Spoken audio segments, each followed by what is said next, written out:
throwaway account because, well, you'll see why. I don't even know where to start, but I need to get this off my chest and figure out what the hell to do next. My name's James, and I'm 45 years old. I've been married to Sarah for 22 years. We have a 20-year-old daughter, Emily, who is the light of our lives.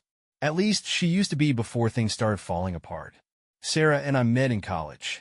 She was everything I could ever dream of. Beautiful, sharp, ambitious, and the kind of person who could walk into a room and make everyone stop and stare. I fell hard, and we got married young. It wasn't always easy, but I thought we made a good team. I run a mid-sized construction company with my business partner, Mike. Mike's been my friend since forever. He's charming, successful, and, to be honest, the kind of guy who always seemed to have everything fall into his lap. But I never felt threatened by him, or at least I didn't. Sarah, on the other hand, has her own beauty salon. It's wildly successful, and she's always been the kind of woman who chases her dreams relentlessly. She works long hours, but I never minded. I always thought we were a power couple. But over the past year, things have felt off. At first, I chalked it up to stress. Both of us have demanding jobs, and Emily's been going through a phase where she's trying to figure out her future. So home life hasn't exactly been serene. Sarah started going out more often.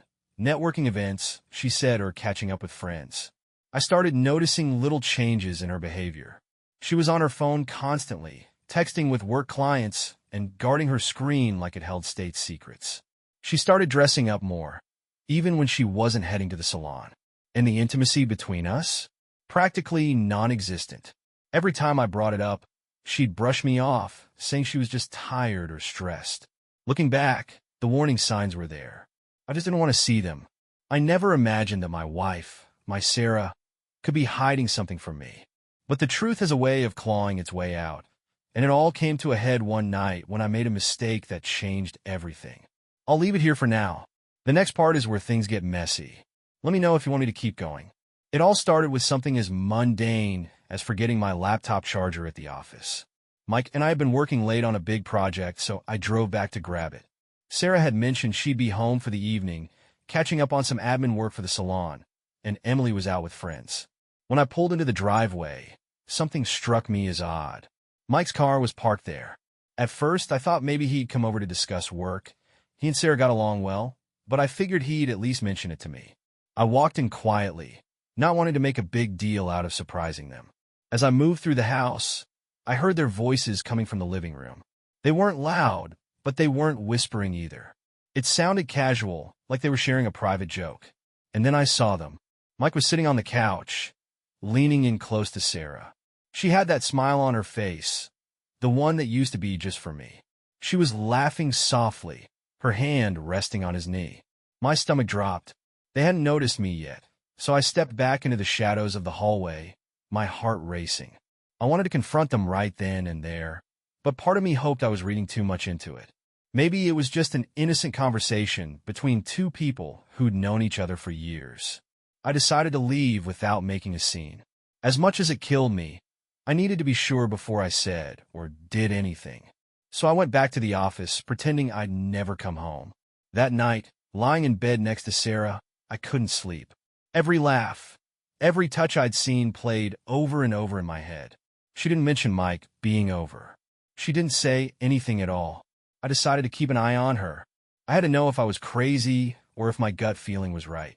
The next day, I started noticing more little things. Sarah's phone buzzed constantly, and she'd smile at her screen in a way that made my blood boil. I asked her about it casually, and she brushed it off, saying it was just a group chat with her salon staff. But something didn't add up. I didn't want to believe it. This was Sarah, my wife, the mother of my child, the woman who used to look at me like I was her whole world. Could she really be? I told myself I was imagining things, but deep down I knew. The first clue was right in front of me, and I couldn't ignore it anymore. After that night, I couldn't stop watching for signs. I felt like a detective in my own life, scrutinizing every little detail. Sarah's behavior only confirmed what I feared. Late nights at work, a sudden obsession with her appearance, and that damn phone that never left her side. One evening, while Sarah was in the shower, her phone buzzed on the nightstand. It was unlocked, and my curiosity got the better of me. I grabbed it and scrolled through her messages. There was Mike's name. The messages weren't outright incriminating at first, just casual conversations about business and shared jokes. But as I kept scrolling, my stomach twisted into knots. Last night was incredible. I can't stop thinking about you. You looked amazing in that dress today. Wish I could have ripped it off right then and there. Are you free tomorrow? My place again. I couldn't breathe. My hands were shaking so badly, I almost dropped the phone. This wasn't just a fling. It was an affair. My best friend and my wife. In my own home, the shower turned off, and I panicked. I put the phone back exactly where I found it and bolted downstairs, pretending to check emails on my laptop. When Sarah came down a few minutes later, she kissed me on the cheek like nothing was wrong. I wanted to scream. Instead, I played it cool.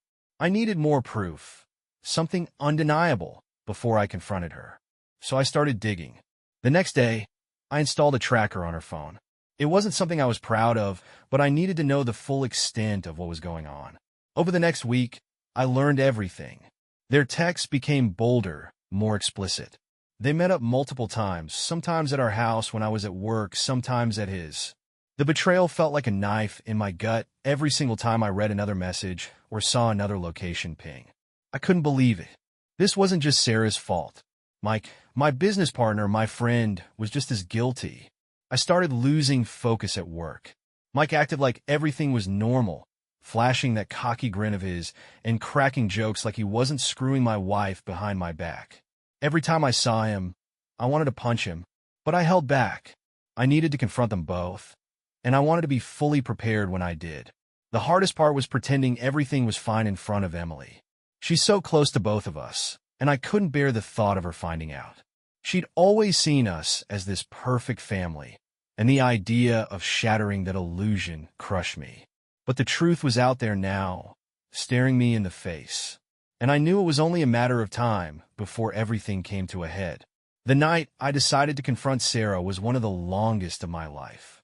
I waited until Emily was out for the evening with her friends. There was no way I wanted her caught in the middle of this.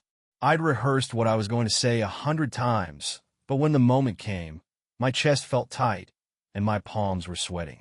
Sarah was sitting in the living room, scrolling through her phone. She looked so relaxed, so oblivious to the storm about to hit. "Sarah," I said, trying to keep my voice steady. "We need to talk." She glanced up, her expression curious but not alarmed. "What's up?" I didn't ease into it. I couldn't. "I know about you and Mike." For a moment, she didn't react. It was like the words didn't register. Then her face drained of color, and she set her phone down slowly. "What are you talking about?" "Don't play dumb," I snapped, my voice rising. "I've seen the texts. I know you've been meeting him. In our house, Sarah. My business partner. My best friend. How could you do this to me? To us?" She opened her mouth, then closed it again, like she didn't know where to start. Finally, she said, "James, Don't try to explain it away," I said, cutting her off. "I need the truth. All of it."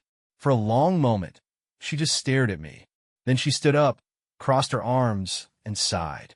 "Phoenix, you want the truth?" "Yes, I've been seeing Mike.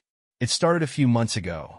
Her voice was calm, almost defiant, and it made my blood boil. "Why?" I asked, my voice breaking. "Why him? Why anyone?" She looked away, biting her lip. "I don't know. It just happened. You've been so distant lately, James. Always at work, always stressed. And Mike, he made me feel wanted, like I mattered." "Don't you dare put this on me," I said, stepping closer. "I've been working my ass off to provide for this family. For you. And this is how you repay me."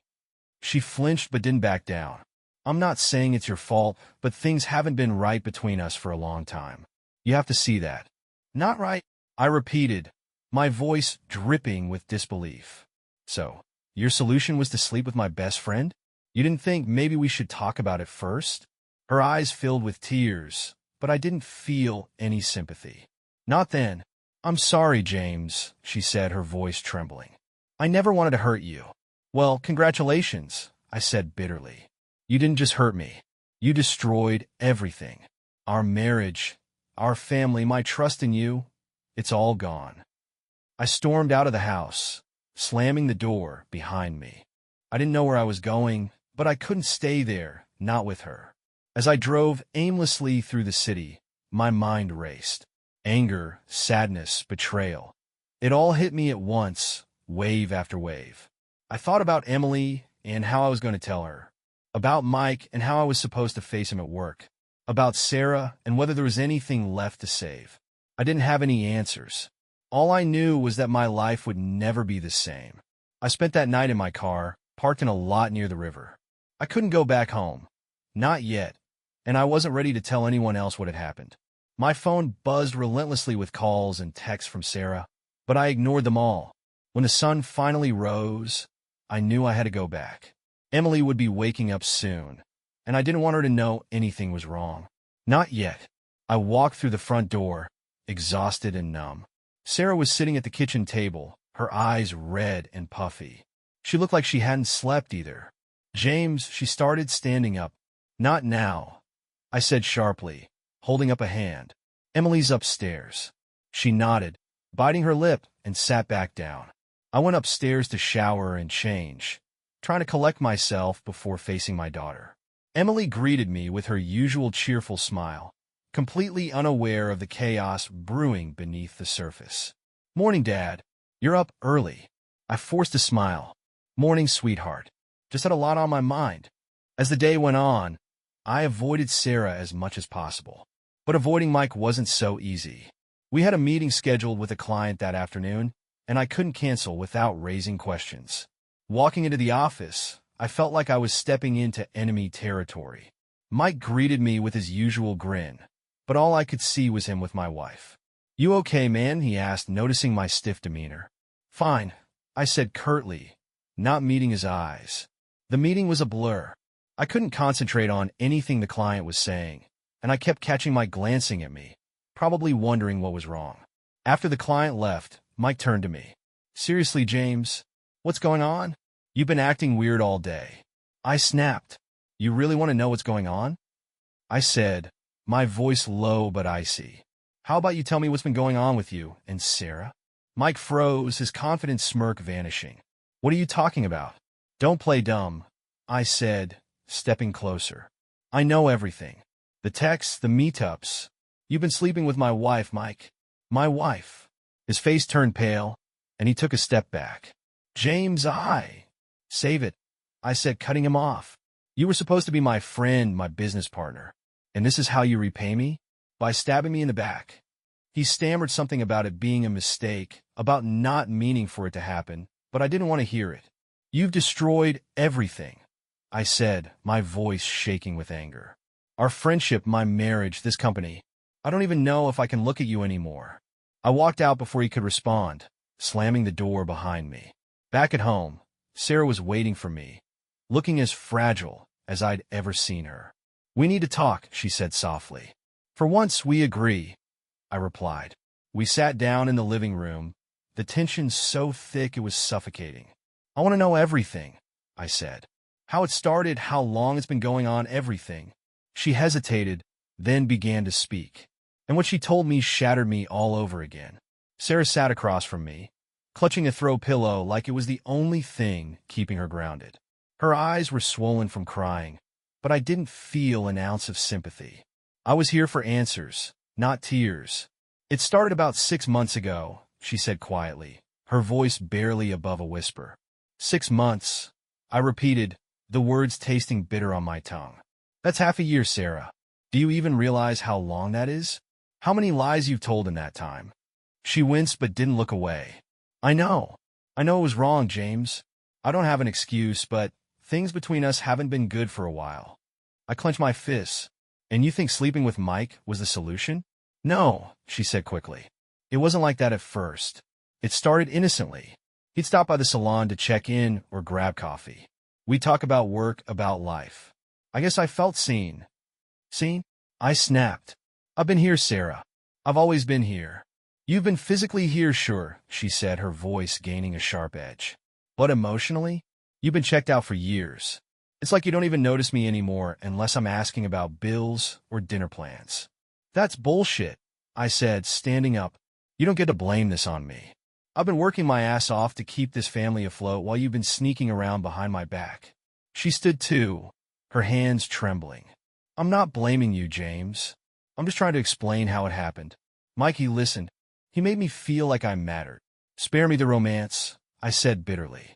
"How did it go from talking to I couldn't even say the word, to whatever the hell this is?" She looked down at the floor, her voice dropping to a whisper. "The first time was here. You were at work late, and Emily was out. He stayed after dropping something off for you, and it just happened. I felt like I'd been punched in the gut.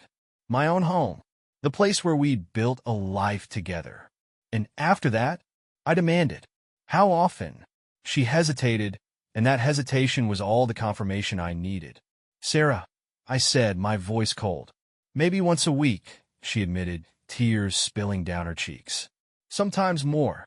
It wasn't planned, James. It just—" "Stop saying it just happened," I shouted, cutting her off. "This wasn't some accident, Sarah. You made a choice. Over and over again. You chose him." The room fell silent except for the sound of her crying. I wanted to yell, to throw something, to do anything to release the rage boiling inside me. "I need some air," I said finally, grabbing my jacket. "James, please," she said, reaching for me. "Don't," I said, pulling away. "Don't touch me." I walked out, slamming the door behind me, and got into my car. I didn't know where I was going, but I knew I couldn't stay. As I drove aimlessly through the city, one thought kept running through my mind. This wasn't just a betrayal of our marriage. It was a betrayal of everything I thought I knew about her. About us. Driving through the city at night felt surreal, like I was watching someone else's life play out from a distance. The streets were quiet, but my mind was chaos. I kept replaying Sarah's words in my head, trying to make sense of them. She felt seen. She felt like she mattered. Was I really that blind? Had I been so wrapped up in work and providing for the family that I'd missed the signs? No, this wasn't on me. People have problems in marriage. They talk about them, work through them. They don't jump into bed with someone else, especially not with their spouse's best friend. I parked at a small diner on the edge of town, one of those places that's open 24/7 and serves the kind of coffee that tastes like regret. I needed time to think, to figure out what came next. As I sat in the booth, staring at the untouched cup in front of me, I thought about Emily. She'd always idolized her mom, saw her as this strong, beautiful, unstoppable force. What would this do to her? Should I even tell her? Could I? And then there was Mike. The sheer audacity of him to sit across from me at work, laughing and joking, while he was sneaking around with my wife. It made my blood boil. I didn't know how I was supposed to face him now, knowing what I knew. I'd built my life around Sarah and Emily. Everything I did was for them. And now, it felt like the foundation of that life had been ripped out from under me. After about an hour of sitting in that booth, I realized I couldn't keep this bottled up anymore. I needed advice, someone to talk to. But who? Most of my friends were mutual friends of Sarah and me. The thought of explaining this mess to any of them made me sick. Then it hit me. My brother Tom. He'd always been my rock, the one person I could count on no matter what. I pulled out my phone and dialed his number. "Hey, James," he answered groggily. "Everything okay? It's late." "No, Tom," I said, my voice cracking. "Everything is not okay. I need to talk. Can I come over?" He was fully awake now. "Yeah, of course. What's going on?" "I'll explain when I get there," I said and hung up. As I drove to Tom's place, I felt a small glimmer of relief. Maybe talking to him would help me make sense of this mess. Maybe he'd have some advice, or at least help me figure out what to do next. When I arrived, Tom was waiting on the porch, his face a mix of concern and confusion. "You look like hell," he said as I got out of the car. "You have no idea," I replied, walking past him into the house. We sat down in his living room, and for the first time, I told someone everything. The affair, the text, the betrayal, it all came pouring out. Tom listened silently, his jaw tightening as I spoke. When I finished, he leaned back, running a hand through his hair. "Jesus, James, I don't even know what to say." "Me neither," I admitted. "That's why I'm here. What the hell do I do now?" He thought for a moment, then said, "First, you need to decide what you want. Do you want to try to fix this? Or is it over?" The question hit me like a ton of bricks. I hadn't let myself think that far ahead yet. Was there even anything left to fix? I don't know, I said honestly. How do you come back from something like this? I don't know if you can, he said. But whatever you decide, you need to do it for you and for Emily. Don't let Sarah or Mike make that choice for you. I nodded, his words sinking in. For the first time in days, I felt a sliver of clarity. This wasn't just about what Sarah had done. It was about what I wanted for my future. As I drove back home later that night, I realized that whatever decision I made, it was going to change everything. When I got back home, the house was eerily quiet. Emily's door was shut, and the faint glow of her desk lamp seeped under the crack. She was probably studying or scrolling on her phone, blissfully unaware of the chaos simmering downstairs. Sarah was in the living room, sitting on the couch with a blanket wrapped around her shoulders. She looked up when I walked in, her eyes wide and desperate. "James," she started, her voice trembling. "Not now," I said firmly, holding up a hand. "I've got nothing left to say tonight." She opened her mouth like she wanted to argue, but then closed it again. Instead, she nodded silently and watched as I climbed the stairs to the guest room. It was the first time in 22 years of marriage that I slept in another bed.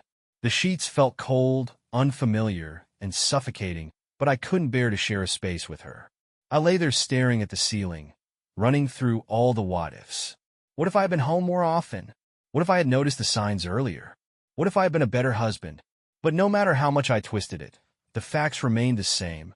Sarah had made the choice to betray me. And Mike, my so-called friend, had made the choice to stab me in the back. The next morning, I woke up to the sound of Emily moving around in the hallway. I could hear her humming softly, her voice light and carefree. It was a cruel contrast to the heaviness in my chest. I got up and went to the kitchen, hoping to avoid Sarah for as long as possible. Emily was already there, making a smoothie. She turned and beamed at me. "Morning, Dad." "Morning," I said, forcing a smile. She paused, her brow furrowing. "You look tired. Everything okay?" "Just a long night," I said, brushing her concern aside. "How about you? How's school?" Her face lit up, and she launched into a story about one of her professors, her friends, and some group project she was working on. I nodded along, trying to focus on her words, but my mind kept drifting back to the mess waiting for me when she left. After Emily headed out for the day, Sarah appeared in the kitchen. She looked like she hadn't slept at all. "James," she said softly, "can we talk now?" I took a deep breath and turned to face her. "Fine, talk." She hesitated, then said, "I know I've hurt you in ways I can't even begin to fix, but I want to try. I don't want to lose you, James. I love you." "Love," I repeated, the word tasting bitter in my mouth. "You don't destroy someone you love, Sarah. You don't lie to them for months. You don't sleep with their best friend." Tears welled up in her eyes, but I didn't care.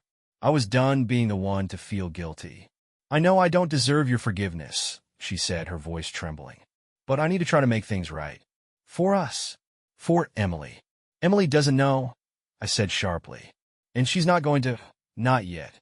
But don't think for a second that I'm doing this for you."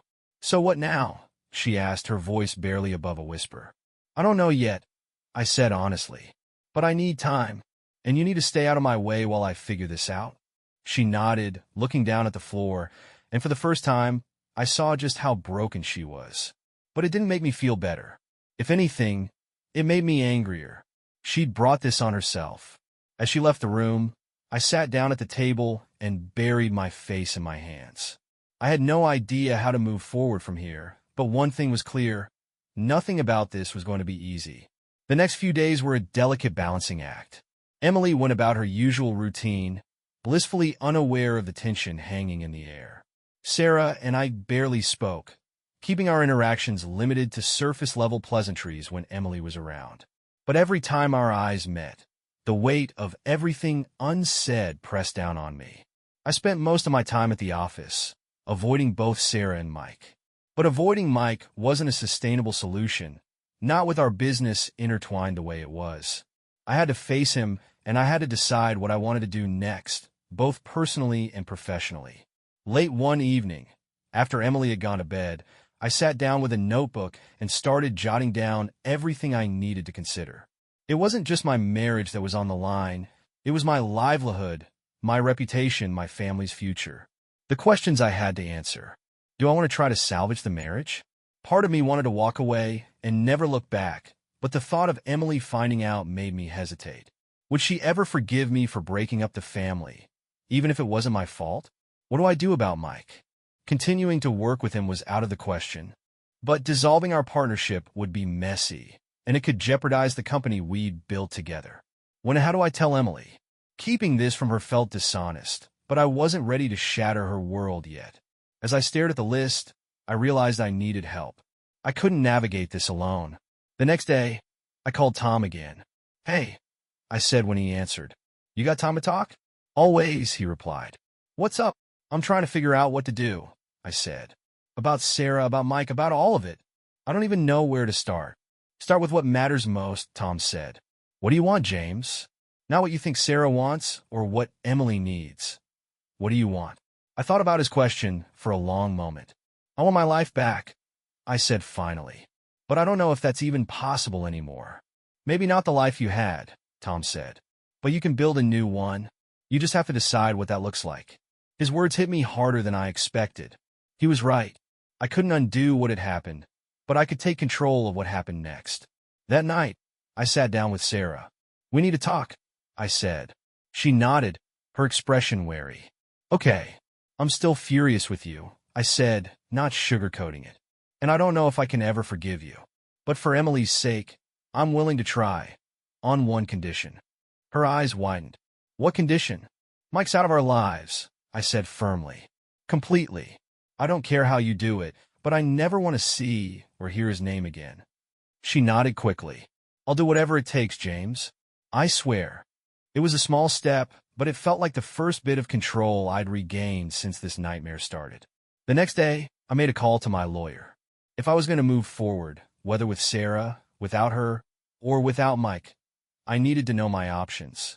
Sitting in my lawyer's office felt strange, like I was preparing for battle against my own life.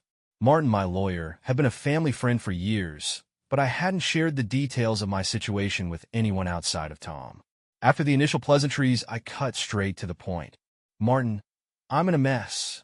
Sarah's been having an affair with Mike, my business partner."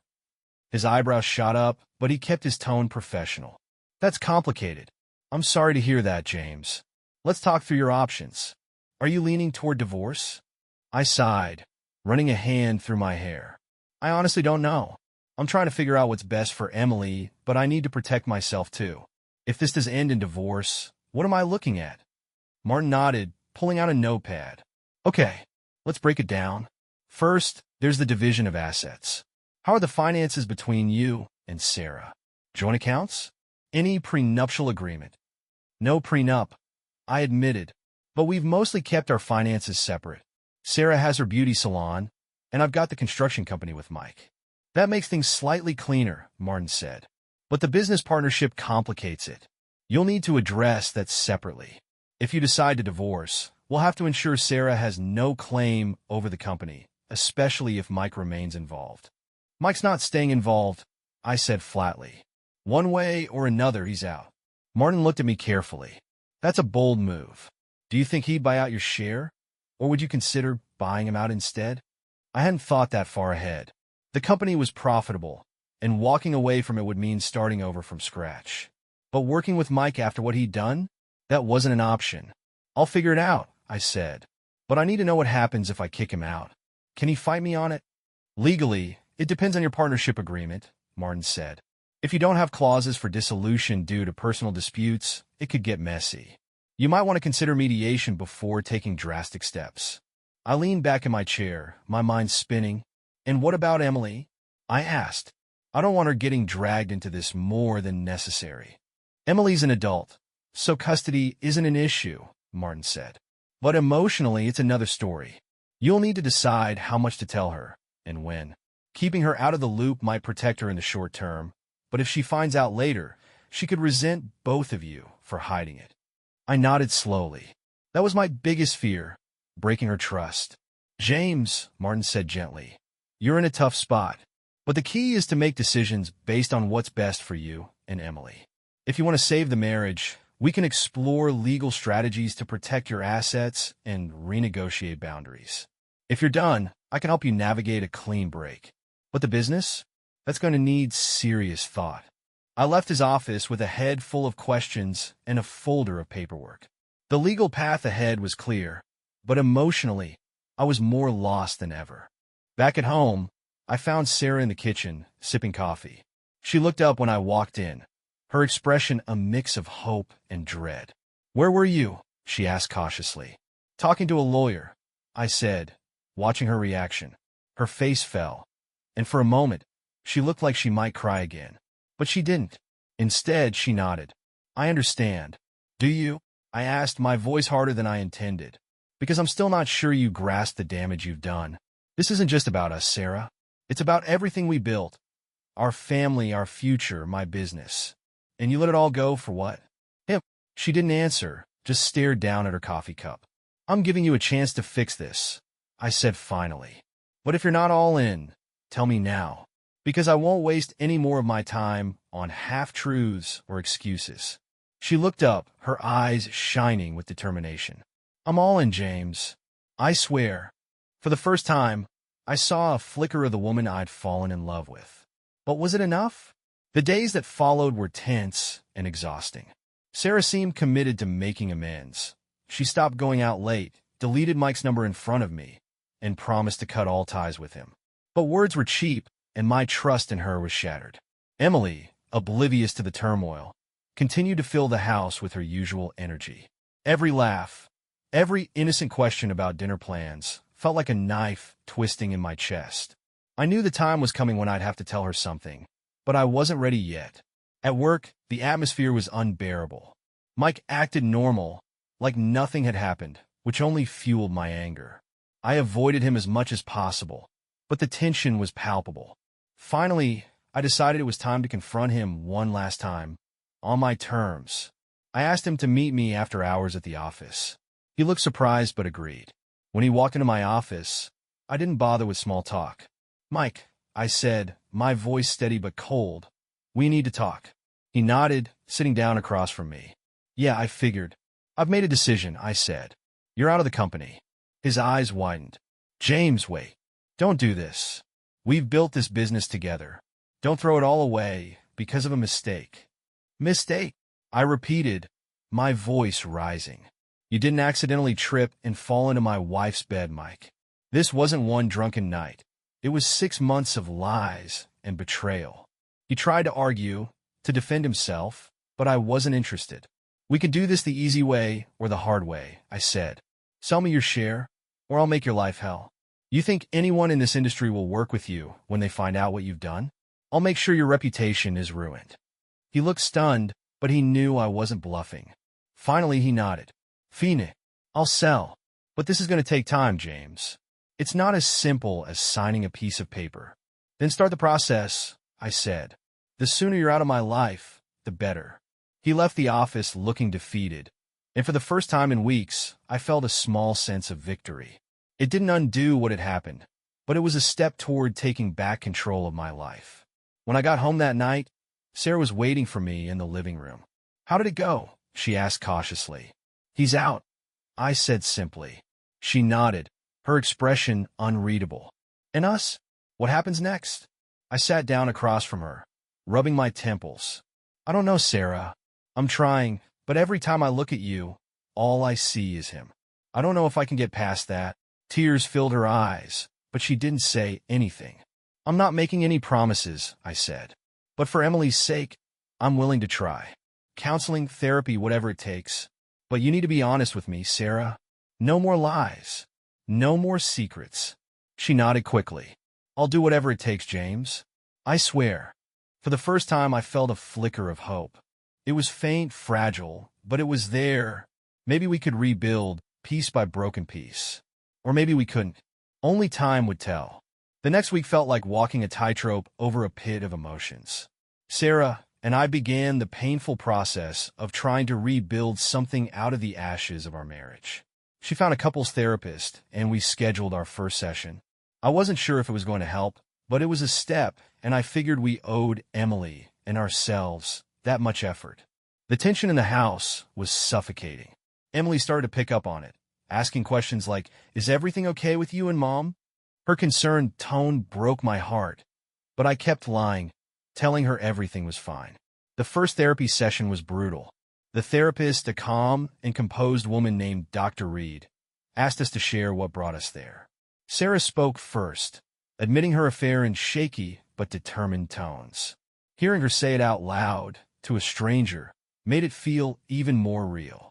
"I made a terrible mistake," she said, her voice cracking. "I betrayed James, and I don't know if I'll ever forgive myself. But I want to try to fix this for us, for our family." When it was my turn, I let out everything I'd been holding inside.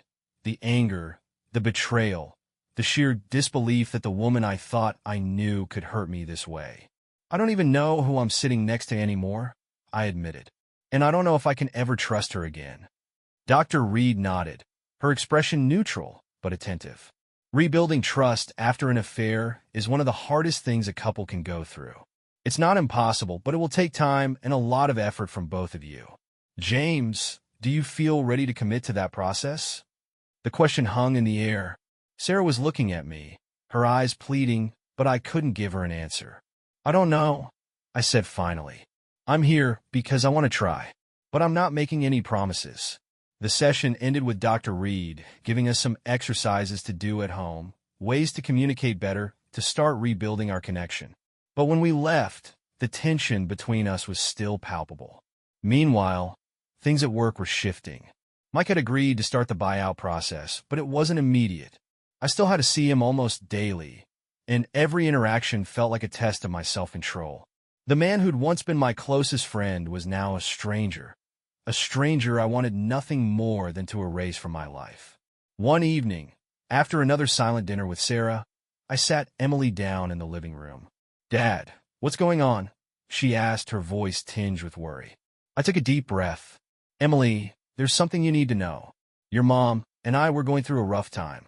We're trying to work through it, but it's been hard." Her face fell. "Is this about work stress? Or is it something else?" I hesitated, unsure how much to say. "It's complicated, but I need you to know that none of this is your fault. Your mom and I both love you more than anything." Tears welled up in her eyes. "Are you getting divorced?" "I don't know," I said honestly. "We're trying not to. We're going to therapy, and we're working on it. But it's going to take time." She nodded, wiping her eyes. "I just want you both to be happy, whatever that looks like." Her words hit me like a punch to the gut. I'd spent so much time thinking about my pain, my anger, that I hadn't fully considered how this was affecting her. That night, as I lay in the guest room, I realized something. No matter what happened with Sarah, I needed to prioritize Emily's well-being. She deserved stability, love, and honesty, even if everything else was falling apart. After my conversation with Emily, something inside me shifted. I couldn't let her carry the weight of uncertainty. She deserved to see her parents trying, whether that meant fighting for the marriage or letting it go with dignity. Sarah and I continued therapy, but progress was slow. The sessions dredged up painful memories and forced us to confront parts of ourselves we'd been avoiding for years. Dr. Reed kept emphasizing communication and honesty, but every time Sarah spoke, I felt a wall between us. Trust wasn't just something you could rebuild overnight, and every small step forward felt like running a marathon. At work, things came to a head with Mike. We'd scheduled a final meeting with our lawyers to finalize the terms of his buyout. Sitting across from him in that sterile conference room was one of the most surreal moments of my life. "James," Mike said as we waited for the lawyers to finish their paperwork, "I just want to say, I'm sorry for everything. I don't expect you to forgive me, but I need you to know I regret what I did." I stared at him, trying to decide if his words meant anything. They didn't. "I don't care if you're sorry, Mike," I said. "You didn't just betray me. You betrayed everything we built. You'll be out of my life soon, and that's the only thing I care about." He looked down, but I didn't feel any satisfaction. No amount of regret on his part could undo the damage. When the paperwork was signed and the buyout was complete, I left the room without a second glance.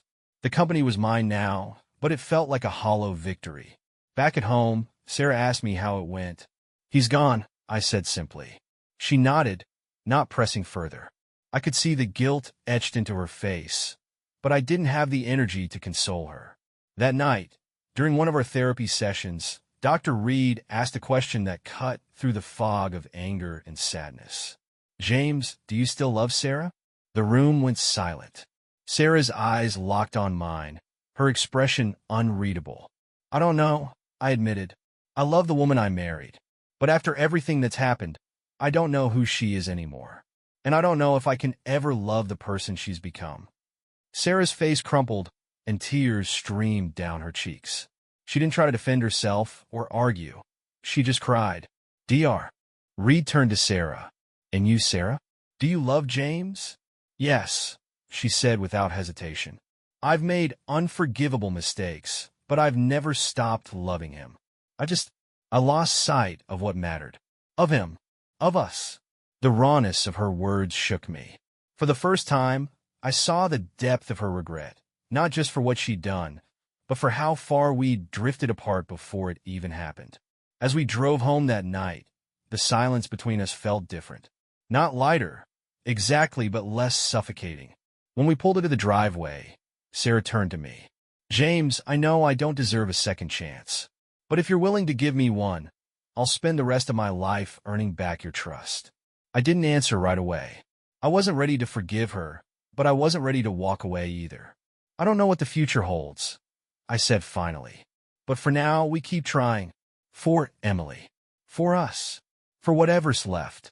Her eyes filled with tears again, but this time, there was a flicker of hope behind them. As I walked into the house, I realized that the path ahead was still uncertain. But for the first time, I felt like maybe, just maybe, it was a path I could walk, one step at a time. The weeks that followed were a roller coaster. Sarah and I stayed committed to therapy, but it was anything but smooth sailing. Some days, it felt like we were making progress, relearning how to talk to each other, how to exist in the same space without the weight of betrayal suffocating us. Other days, it felt like we were tearing at old wounds, reopening them with every painful conversation. One night, after a particularly heated therapy session, Sarah broke down in the kitchen. I found her sitting on the floor, her back against the cabinets, crying silently. "What's wrong?" I asked, though I wasn't sure I wanted to know the answer. "I'm scared," she admitted, her voice trembling. "Every time it feels like we're getting closer, I remember what I've done, and I'm terrified it's too late. That you'll never be able to forgive me." I didn't know how to respond. Forgiveness wasn't a switch I could flip. It was a process, one I wasn't even sure I'd fully committed to yet. "I don't know if I can forgive you, Sarah," I said honestly. "But I'm trying. That's all I can promise." She nodded, wiping her eyes. "I don't deserve your forgiveness, but I'll keep trying too." Emily, meanwhile, started to pick up on the changes. One evening, while we were watching TV together, she turned to me and asked, "Is something going on with you and Mom? You've both been different lately." I paused, unsure how much to tell her. "We've been working through some things," I said carefully. "It hasn't been easy, but we're trying." She looked at me for a long moment, her brow furrowed. "Are you okay, Dad?" I forced a smile. "I'm okay. Just figuring things out." She nodded, but I could see the worry in her eyes. I hated that she had to see us like this, but I knew hiding it from her forever wasn't an option. At work, the absence of Mike was a double-edged sword. On one hand, I no longer had to see his face or endure his attempts at apologizing. On the other hand, his departure left a void in the company that I had to scramble to fill. The extra workload was exhausting, but in a way, it was a welcome distraction. One evening, as I was going through paperwork in my office, I found an old photo of Mike and me from the early days of the business. We were smiling, holding up a sign for our first project. I stared at it for a long time, feeling a strange mix of anger, sadness, and nostalgia. Mike was gone from my life, but his betrayal lingered like a shadow. At home, Sarah started making more of an effort. She'd cook dinner, leave little notes for me on the counter, and even started opening up more during therapy. I could see she was trying, but I still couldn't shake the image of her and Mike together. The hardest part wasn't the affair itself. It was the doubt it had planted in me. Doubt about her love, her loyalty, and our entire history. Every happy memory felt tainted, every I love you hollow. But despite the pain, I kept showing up. For therapy. For Emily.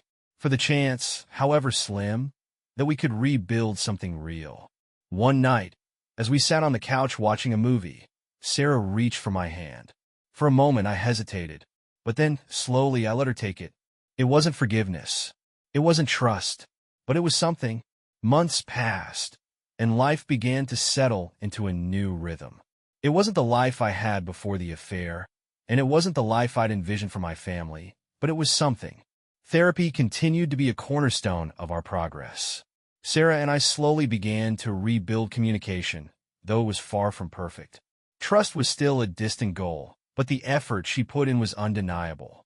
She'd stopped trying to win me over with grand gestures and focused instead on consistency, showing up every day, owning her mistakes, and doing the hard work to prove she was committed to our family. Emily was another bright spot. She'd started asking fewer questions and seemed relieved that Sarah and I were working on things. I still hadn't told her the full truth, but I knew the day would come when she deserved to know. For now, her happiness was a fragile thread holding us together. One afternoon, as I was finishing up some work in my home office, Sarah knocked on the door. "Got a minute?" she asked, holding 2 mugs of coffee.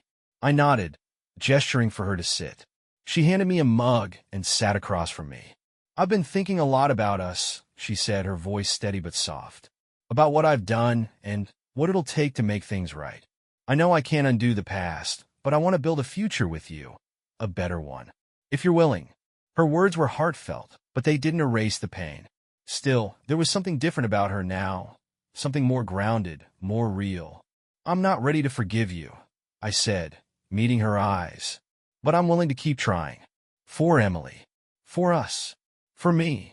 Tears filled her eyes, but this time, they weren't tears of guilt or desperation. They were tears of hope. That night, as we sat down at dinner with Emily, I felt a small shift. It wasn't a grand moment or a dramatic breakthrough, just a quiet realization that maybe, just maybe, we could find a way forward. Mike was completely out of my life. The company was doing well under my sole leadership, and I'd started to rediscover parts of myself I'd lost over the years. The anger and betrayal still lingered, but they didn't consume me like they once had. Sarah and I weren't the same couple we'd been before the affair. In some ways, we were weaker, more fragile, more cautious. But in other ways, we were stronger. We were learning to be honest, to face our flaws, and to rebuild on a foundation that wasn't perfect but was real. One night, as we sat on the porch watching the sunset, Sarah reached for my hand again. This time, I didn't hesitate. "I love you, James," she said quietly. For the first time in months, I didn't feel the automatic recoil of doubt. I didn't respond right away, but I squeezed her hand. It wasn't forgiveness. It wasn't even reconciliation, but it was a step. And sometimes, that's enough to keep moving forward.